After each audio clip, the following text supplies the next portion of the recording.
우리가 1년에 한 여러 차례 절기라는 걸 지킵니다. 예를 들면 부활절을 지키고 맥추절을 지키고 추수감사절을 지키고 그리고 어제처럼 성탄절을 지키게 됩니다. 그러면 우리가 절기를 지키는 이유는 과연 무엇일까요? 여러 가지 이유가 있을 겁니다. 첫째는 하나님께서 우리에게 행하신 일들, 은혜의 일들을 회상하기 위해서입니다. 그리고 두 번째 이유는 하나님이 우리에게 행하신 그 일들에 대하여 감사를 고백하기 위함입니다. 그리고 또 한 가지 중요한 이유가 있습니다. 그것은 나의 신앙을 점검하기 위해 우리는 절기를 지키게 됩니다. 예를 들면 우리가 부활절을 지키는 이유가 뭘까요? 단지 예수님이 죽었다 살아나신 것을 기뻐하는 그 의미로만 부활절을 지키는 게 아닙니다. 우리가 부활절을 지키는 가운데 내 신앙을 점검하는 거죠. 어떤 걸 점검할까요? 나는 과연 십자가를 통과하는, 날마다 십자가를 감당하는 삶을 살았는가? 이것을 점검하는 게 사실은 부활절인 겁니다. 추수감사절은 어떤 절기입니까? 하나님이 한 해 동안 나에게 신실하셨습니다 라는 것을 고백하며 과연 나는 하나님의 백성으로, 하나님의 사람으로 지난 1년 동안 신실하게 살았는가? 이걸 점검하는 게 추수감사절입니다.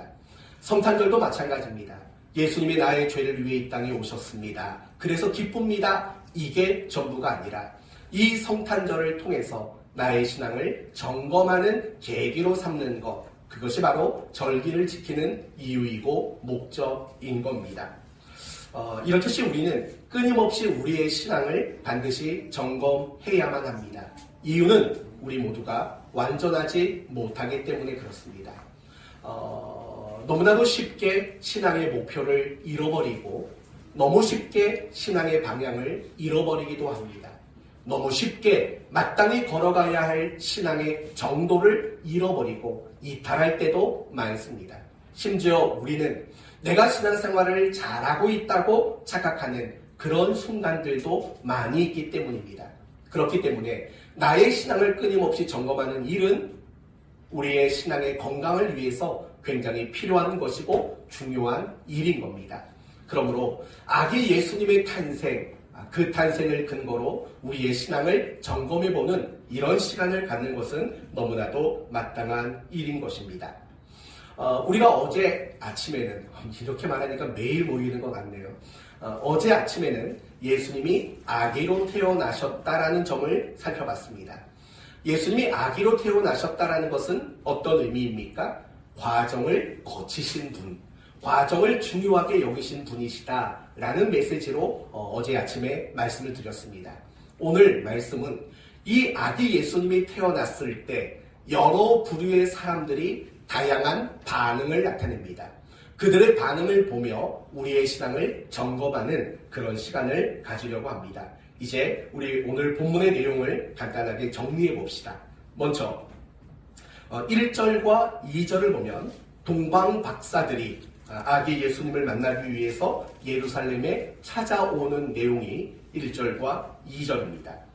그리고 3절에서 8절은 헤롯 왕이 대제사장과 서기관들에게 이 아기가 도대체 어디에서 태어나느냐 알아봐라 라고 명령하고 결국 베들레헴이라는 것을 알게 되는 장면이 나옵니다. 그리고 9절에서 12절까지는 동방 박사들이 베들레헴에게 가서 아기 예수님 앞에 황금과 유향과 모략을 선물로 드리는 그런 장면이 소개됩니다.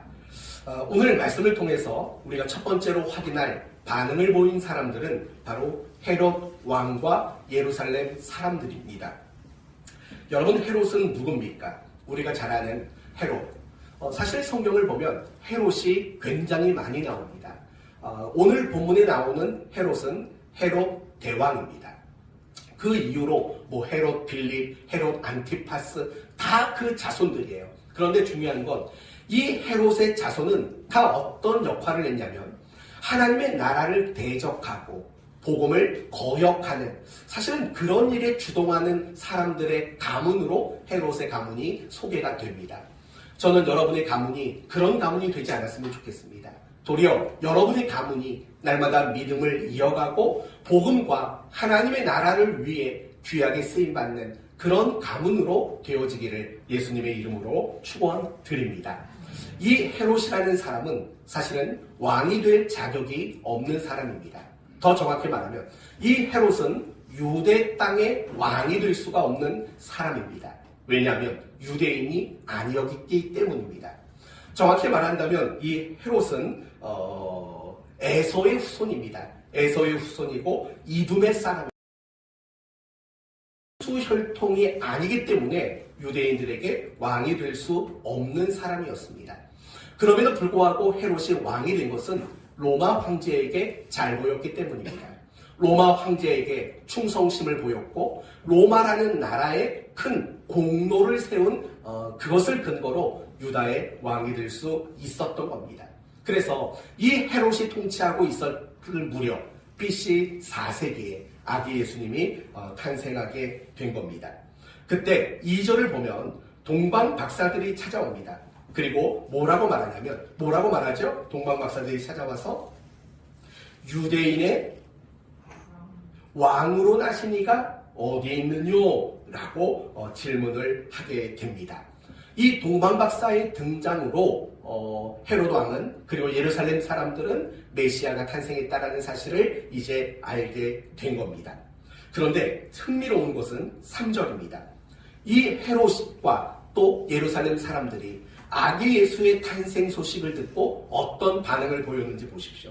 3절. 헤롯 왕과 온 예루살렘이 듣고 뭐 했대요? 소동한지라 라고 말해요.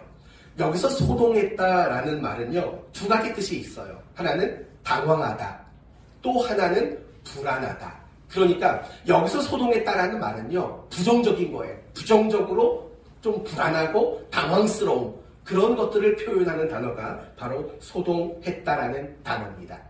그런데 여러분, 참 이런 식의 반응은요, 굉장히 뜻밖의 반응입니다. 왜 뜻밖의 반응입니까?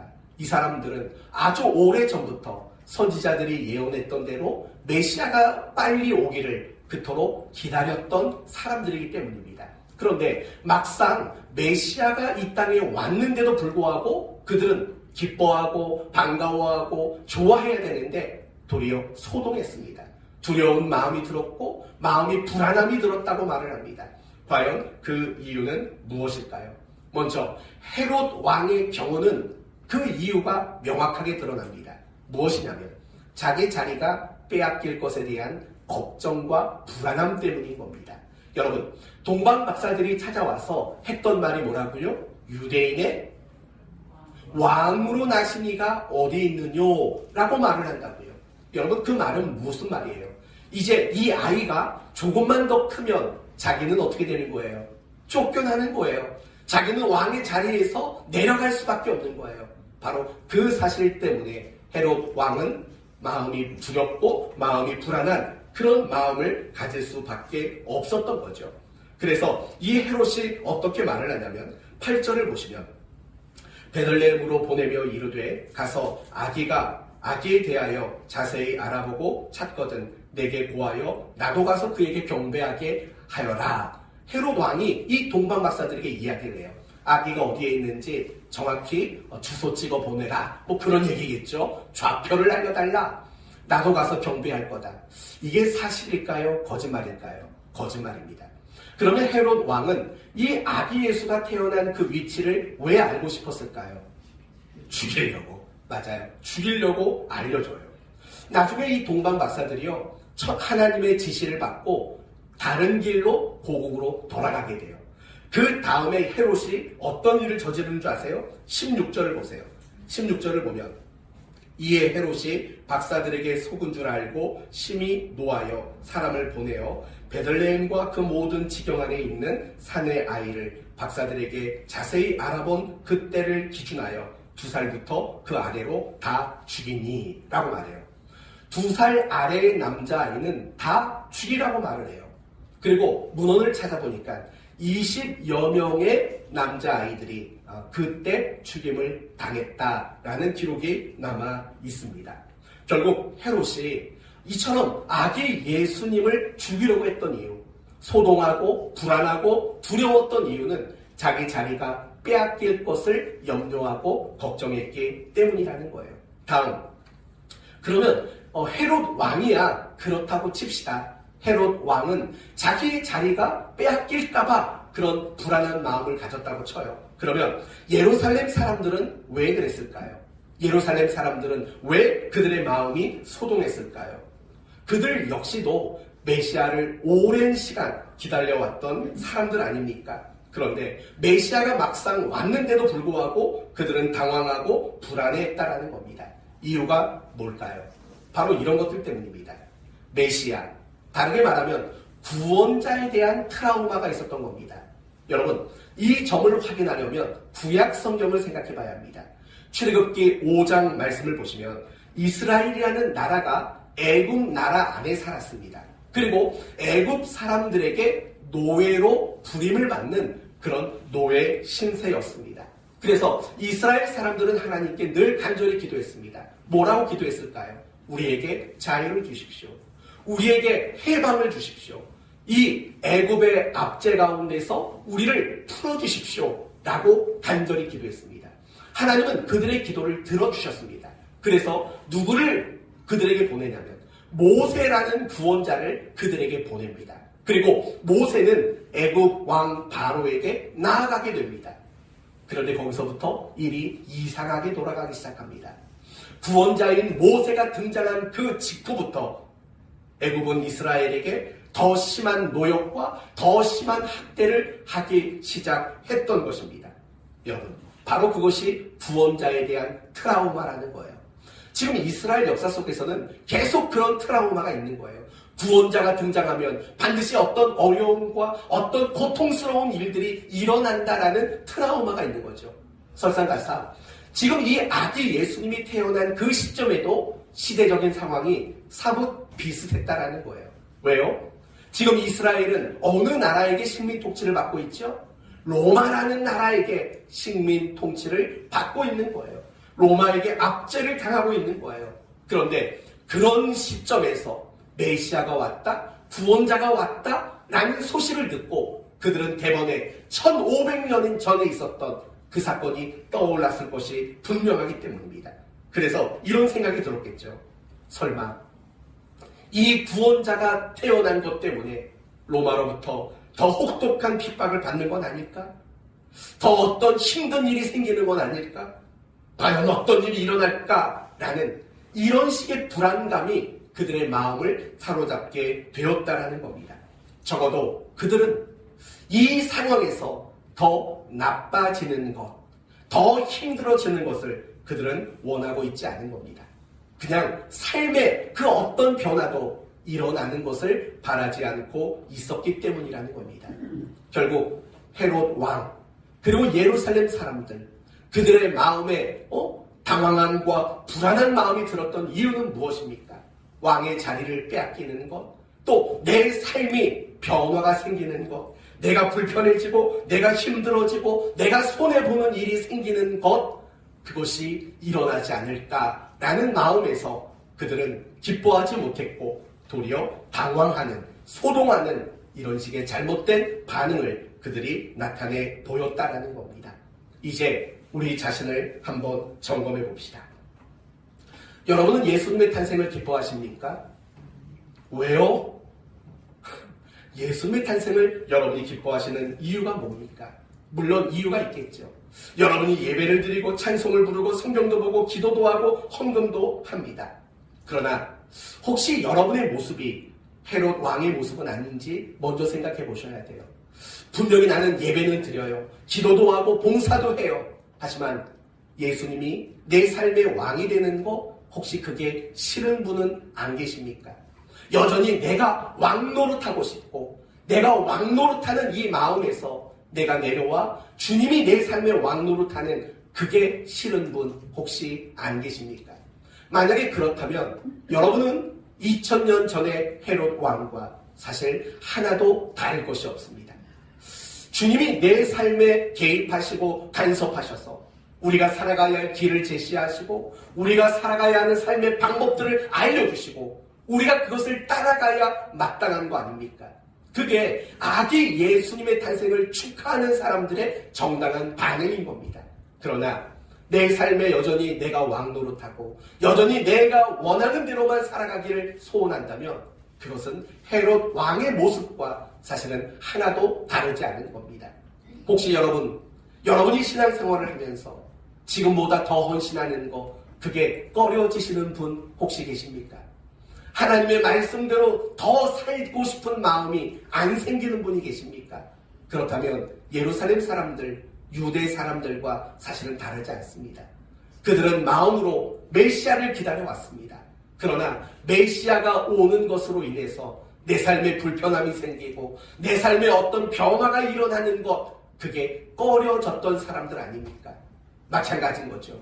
우리가 하나님의 말씀을 들으면서 기도를 하면서 내 삶이 더 많이 헌신되고 내 삶이 더 많은 순종으로 풍성하게 되고 내 삶이 더 많이 달라지기를 바라지 않는다면 예루살렘의 그 사람들과 하나도 다르지 않을 것입니다. 정말 여러분이 예수님을, 아기 예수님의 탄생을 기뻐하고 축하하는 성도들이라면 예수님이 여러분의 삶의 왕이 되셔야 돼요. 이건 아멘 하셔야죠. 맞죠? 여러분의 삶이 왕이 되셔야 하고 그분이 원하신다면 불편함도 손해도 여러분의 삶의 어떤 변화도 기꺼이 감수할 수 있는 사람이 되어야 한다는 겁니다. 그게 이 성탄절을 기뻐하는 우리 성도들에게 나타나야 할 마땅한 모습이라는 겁니다. 두 번째, 대제사장과 서기관들의 반응을 볼 수 있습니다. 4절을 보십시다. 왕이 모든 대제사장들과 백성의 서기관들을 모아 그리스도가 어디서 나겠느냐 물으니 라고 말을 합니다. 헤롯 왕이 대제사장과 서기관들 그들을 불러서 물었습니다. 그리스도가 어디서 나느냐 라고 물었습니다. 그런데 놀랍게도 5절을 보면 생각도 안 해요. 바로 대답을 해요. 이르되 유대 베들레헴이오니 이는 선지자로 이렇게 기록된 바. 그러니까 헤롯 왕이 이 아기가 어디서 태어났느냐 묻자마자 베들레헴입니다 얘기를 했다는 거예요. 그것도 그냥 때려 맞춘 게 아니라 성경을 근거로 말하는 거예요. 6절 또 유대 땅 베들레헴아 너는 유대 고을 중에 가장 작지 아니하도다. 내게서 한 다스리는 자가 나와서 내 백성 이스라엘의 목자가 되리라 하였음이니라. 이거 미가서 5장 얘기예요. 그러니까 이 대제사장과 서기관들은요 그 헤롯 왕의 질문을 듣자마자 미가서 5장 2절이에요. 그 9절까지 떠올렸다라는 거예요. 여러분, 이들의 대답이 정답일까요? 오답일까요? 정답입니다. 너무나 정확하게 답을 알고 있었던 사람들이 맞습니다. 이들은요, 성경에 대한 아주 탁월한 지식을 가지고 있었던 사람들이에요. 그들은 그 아기가 어디 태어날지도 알았고, 누구인지도 알았고, 어떤 일을 하실 분인가도 그들은 너무나도 잘 알고 있었습니다. 그런데 여러분, 오늘 본문을 보면은요, 대제사장과 서기관들, 그들에게는 더 이상 어떤 반응도 없다는 걸 보게 돼요. 헤롯이 묻습니다. 어디 태어나냐? 베들레헴입니다. 그러니까 이 종교 지도자들은요, 이 아기 예수님이 메시아가 어디서 태어났는지 지금 알고 있는 거예요. 그렇잖아요. 그러니까 대답을 해준 거죠. 그런데도 불구하고요, 이 대제사장과 서기관은요, 예수님에게 가지를 않아요. 당연히 그들이 알고 있다면, 그가 메시아라는 것도 알고 어디에 태어났는지도 알았다면 당연히 그들은 달려가야 마땅한 거 아닙니까? 결국 그들은 어떤 사람들입니까? 이론과 지식에만 사로잡혀 있는 사람들이죠. 그들은 마땅히 예수님께 달려가고 진심으로 예수님을 누구보다도 경배해야 할 사람들인 겁니다. 그러나 그들은 아무런 반응도 나타내 보이지 않았다라는 것입니다. 사랑하는 성도 여러분, 그렇다면 대제사장과 서기관들이 예수님께 달려가서 경배하지 않은 이유는 무엇일까요? 원하는 마음이 없었던 겁니다. 오직 그들의 관심사는 어디에 있냐면 지식적 욕구에만 관심을 가지고 있었기 때문입니다. 성경과 신앙에 관련된 어떤 정보, 어떤 지식, 그런 것들을 습득하고 그 안에서 만족과 행복을 누리는 것, 그게 그들의 주된 관심사였다라는 거죠. 그러니까 반대로 말하면 뭐냐면 그들은 실천하는 일에는 아무런 관심도 보이지 않았던 사람들이라는 겁니다. 오로지 그들은 하나님의 말씀을 배우고 알아가는 것, 오직 그것만 고집하는 그런 사람들이었다라는 거죠. 그러니까 그들은 항상 무엇을 말하든 정답을 말하는 사람들이에요. 그럼에도 불구하고 그들은 예수님께 늘 꾸중을 받았죠. 왜냐하면 그들에게는 아무런 실천이 없었기 때문이죠. 그래서 마태복음 23장 말씀을 보시면 이런 구절이 나와요.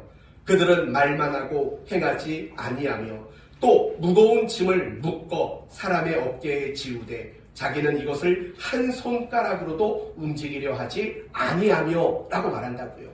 그러니까 이 종교 지도자들, 그들의 특징은 지식적 습득과 그것을 가지고 사람들에게 이렇게 살아라 저렇게 살아라 라고 말하는 것에 재미 붙여 살아가는 그런 사람들이었다라는 겁니다. 성도 여러분, 그들에게는 실천에 대한 관심이 없었다라는 겁니다. 그런데 이들과 똑같은 부류의 사람이 성경에 또 나옵니다. 마태복음 17장을 보시면 아덴 사람들에 대한 이야기가 나와요. 바울이 이 아덴 지역에 가서 복음을 전했어요. 사람들이요 굉장히 호의적으로 잘 들었어요. 바울이 복음을 전하는 것을 잘 들었다고요. 그런데 이상하게 실이 그 아덴에서 복음을 잘 전했고 잘 들었음에도 불구하고 그 지역에서 구원받은 사람은 고작 몇 사람밖에 없었다라고 성경은 이야기를 하고 있어요. 왜 그런 일이 일어날까요? 그들이 복음을 듣는 것을 싫어하지 않았어요. 굉장히 환영하는 마음으로 복음을 들었다고요. 근데 믿음이 발생한 사람들은 고작 몇 사람에 불과하다고 말을 해요. 이유는 뭐냐면 그들의 관심사가 새로운 지식에 대한 관심과 습득하고자 하는 마음밖에 없었기 때문이에요. 그래서 사도행전 17장 21절을 보면 이런 말이 나와요. 모든 아덴 사람과 거기서 나그네 된 외국인들이 가장 새로운 것을 말하고 듣는 것 이외에는 달리 시간을 쓰지 않음이러라. 새로운 것을 듣고 새로운 것을 말하는 것, 그것이 그들의 유일한 관심사라는 거예요. 그들은 전혀 실천하고자 하는 그 어떤 관심도 그들에게는. 이제 우리 자신을 돌아봅시다. 여러분의 모습이 혹시 대제사장과 서기관의 모습은 아닙니까? 우리는 예수님에 대한 지식이 해박합니다. 성경에 대한 지식도 굉장히 해박합니다.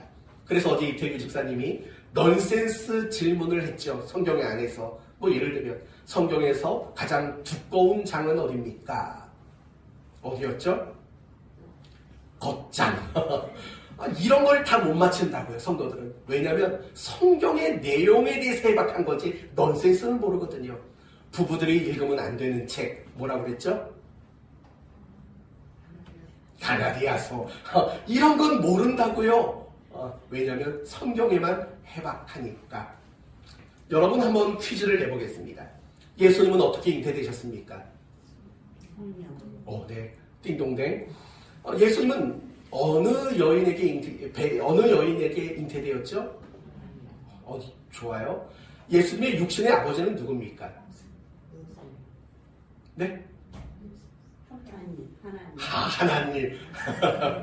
육신의 아버지. 요셉. 예수님의 고향은 어디입니까? 예수님의 고향은 어디죠? 나사렛. 네, 나사렛. 예수님은 누구의 자손으로 태어났습니까? 다윗. 예수님보다 6개월 전에 먼저 태어난 유명인은 누굽니까? 세례 요한. 왜 태어났죠? 기도는 왜 하죠? 예배는 왜 드리죠? 척척척 답 자꾸 나오잖아요. 맞았는지 안 맞았는지 모르겠지만 답을 곧잘 말한다고요. 근데 여러분, 사실은 여러분이 지식과 어떤 신앙의 정보를 아는 거, 그거 필요한 거고 중요한 거예요.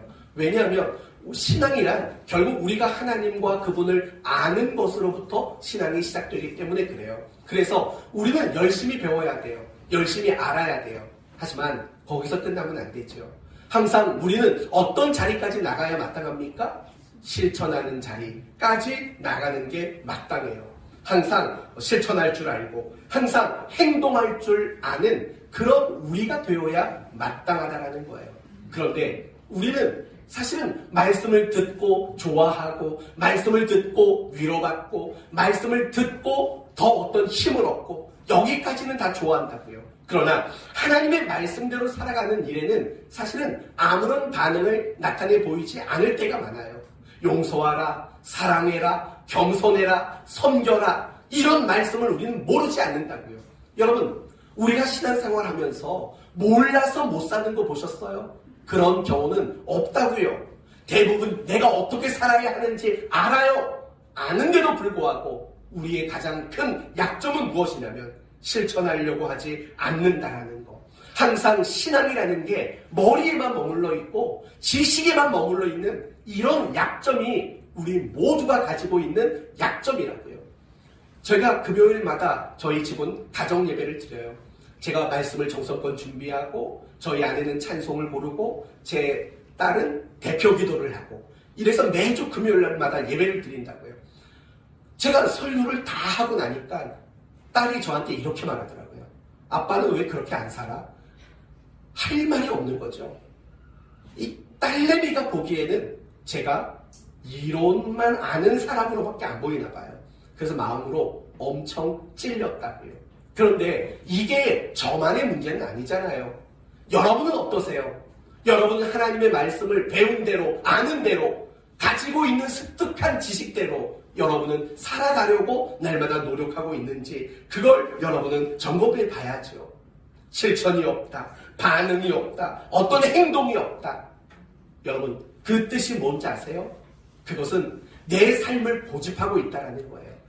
마태복음 말씀을 보면 천국은 침노하는 자의 것이다 라고 말씀하고 있다고요. 침노가 뭔지 아시죠? 침략하는 거, 빼앗는 거, 쟁취하는 거, 갈취하는 거 그걸 말하는 거라고요. 그러면서 그 다음에 나오는 이야기가 뭔지 아세요? 이거예요. 피리를 불어도 뭘 추지 않아요? 춤을 추지 않고 애곡을 하여도 가슴을 치지 않는구나 라고 말한다고요. 그게 다 누구 얘기인 줄 아세요? 예수님이 오셔서 천국의 기쁨을 전해도 사람들은 기쁨에 동참하지 않고 세례 요한이 회개라는 애통의 복음을 전해도 사람들은 슬퍼하지 않았다라는 이야기를 그런 식으로 표현한 거라고요. 그게 다 우리예요. 아니요, 저예요. 그리고 우리 모두라고요. 하나님이 우리에게 뭐라고 말씀하셔도 우리는 아무런 반응을 보이지 않아요. 여러분 믿음이 뭐예요? 신앙이 뭐예요? 그거는 결국 반응이에요. 그건 반응이라고요. 내가 아무리 성경을 알고 내가 아무리 말씀을 알아도 내가 그 말씀 가운데 정당하게 반응을 나타내지 않는다면 그건 진정한 믿음이라고 말할 수가 없는 거라고요. 대제사장, 서기관들 누가 무슨 질문을 해도 답이 척척척 나왔다고요. 그러나 그들은 답을 이야기하는 것 말고는 그 어떤 재미도 그들에게는 없다고요. 어떤 반응도 보이지 않았다고요. 그게 우리의 모습이라고 밖에는 말할 수 없는 거 아닐까요? 우리 모두가 늘 말씀을 알아가는 기쁨과 재미도 있어야 돼요. 그러나 그 말씀대로 실천하고 반응하는 이런 신앙의 모습도 우리에게 있어야 돼요. 믿음은 어떻게 자라는 줄 아세요? 반응으로 자라는 거예요. 반응으로. 믿음이란 내가 하나님의 말씀대로 반응하면 그 한 번 하고 두 번 반응하고 세 번 반응하는 그 반응이 쌓여지는 게 성장이고 성숙인 거라고요. 그러나 오늘날 많은 그리스도인들은 머리는 굉장히 커요. 겁나서 설교를 못하겠어요. 너무 잘 알아서. 옛날에는 성경책 때문에 설교를 못했다고요. 옛날에 그런 성경이 있었잖아요. 주석 성경, 통쓴 성경. 야, 이런 성경은요, 보면 밑에 해설이 다 돼 있어요. 저한테는 그런 경험이 없지만 옛날에 목사님들 중에 그런 얘기를 한 분이 있어요. 설교를 끝났는데 성도가 오더니 설교 잘못했다고 따져묻는 설교가 있었대요. 왜 그러시냐고 그랬더니 통쓴 성경 밑에 있는 해설이랑 다른 설교를 했다고, 내용이 다르다고. 그거 가지고 뭐라고 하는 성도가 있었대요. 옛날에는 그것 때문에 무서웠어요. 요즘에는 유튜브 때문에 무서워서 설교를 못하겠어요. 하도 여러 가지 신앙의 정보와 여러 가지 지식들이 언급되니까 이건 뭐 겁나서 설교하겠어요. 제가 요즘에 그래서 기죽고 있는 거 아니겠어요? 성도 여러분, 잊지 마세요. 여러분이 성경을 아무리 많이 배우고 알고 정보를 가지고 있어도 여러분이 그것에 대하여 반응을 나타내는 삶을 살지 않는다면 그것은 안타까운 일이라는 것. 그게 바로 대제사장이고 그게 바로 서기관이라는 사실 여러분 잊지 마셔야 합니다. 이제 끝으로 하나만 보고 마칠게요. 마지막으로 볼 반응은 동방박사의 반응입니다. 여러분 이들은 누굽니까? 페르시아의 별을 연구하는 점성술사예요. 페르시아는 오늘날로 말하면 이란 지역쯤 되겠지요. 그들의 반응은 뭐냐면 굉장히 기뻐했다고 말해요. 굉장히 기뻐했다고 말을 해요. 10절을 볼까요? 10절을 한번 같이 읽어봅시다. 시작.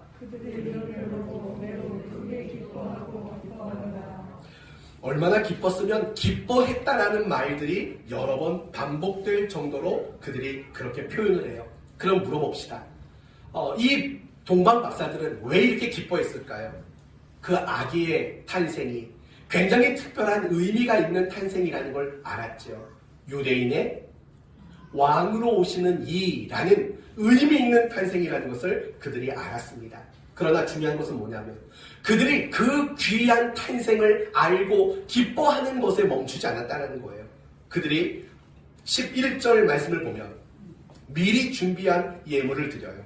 황금, 유향, 모략을 드려요. 여러분, 이 세 가지 예물은 보통 누구에게만 드리는 예물이냐면 왕에게만 드리는 예물들이었다는 걸 잊지 마셔요. 동방박사들은요, 비록 갓난아이지만 그 갓난아이를 왕으로 인정하고 경배하고 있다는 거예요. 이제 우리 자신을 돌아봅시다. 예수님의 탄생이 기쁘시죠? 왜 기쁘십니까? 쉬는 날이니까, 선물 받는 날이니까, 어떤 이벤트가 많은 날이니까 그래서 기쁘십니까? 물론 그럴 수도 있죠. 하지만 예수 믿는 우리들이 예수님의 탄생을 기뻐하는 이유는 내가 죄인이기 때문에 스스로 내 죄의 문제를 해결할 수 있는 능력이 없는 존재이기 때문에 기쁜 거예요. 왜요? 그분은 우리의 죄를 용서하기 위해서, 우리를 구원하기 위해서 이 땅에 오셨다는 것을 알기 때문이죠. 바로 그것 때문에 기뻐하는 거예요. 죄인된 우리의 대표자가 되신 날, 사랑을 선포하신 날, 사랑을 아낌없이 우리에게 쏟아 부어주신 날, 이게 성탄절이잖아요. 그래서 우리는 기뻐한다고요. 그러나 우리는 기뻐하는 것으로 끝나면 안 돼요. 무엇보다 우리는 낮아지는 자가 되어야 합니다. 이 부분을 좀 잘 들어보세요. 인간은 왜 죄인이 되었을까요? 선악을 알게 하는 나무의 실과를 먹었기 때문에 죄인입니다. 그렇다면 인간은 선악을 알게 하는 나무의 실과를 왜 먹었을까요? 분명히 하나님은 이렇게 말씀하셨어요. 그것을 먹는 날에는 정녕 죽으리라 하셨어요. 그런 의미로 선악을 알게 하는 나무의 실과는요, 독약이라고요. 먹는 날에는 죽으리라. 그건 결국 독약이라는 말과 마찬가지 말이잖아요. 그걸 알면서도 그들은 먹었다고요. 왜 먹었을까요? 사탄의 꼬임에 넘어갔겠지요. 안 죽는다. 그거 먹으면 도리어 하나님처럼 될 것이다 라는 거죠. 이유는 결국 결론은 이거예요.